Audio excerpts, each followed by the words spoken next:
eo amin'ny vaovaony toetrandro kosa indray dia azo voana ny andianjavona vao maraina eto avoatany amin'ity herinandro ity raha ny fanamarena avy amin'ny sapampandrarapa matatra ny toetry ny andro ny andindima kasika izy indrindra no arantsika ao anatin'ity sary ity. Raha momba ny toetrandrotsika aloha zany atao anatin'ny herinandro dia somary ahitana fiaina miamalefaka kely zany tsiokan'ny ala izay noho ny fandalovana front misesisesy ao amin'ny atsimon'ny Madagasikara ao. Vokatr'izay somary azo vahana kely saika manerana ny nosy ny resaka aty amin'ny faritry ny avoatany indrindra moa zany resaka andianjavona vao maraina.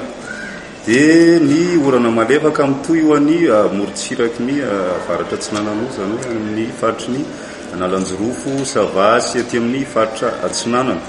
Dia amin'ny ankapobeny zany maina ny andro mandritry ny herinandro fa any amin'ny alahady misy n'izay vao mety ahitana anticyclone anankiray zany mety hitondra herikerika na orana ao amin'ny ilany Atsinanana nosy.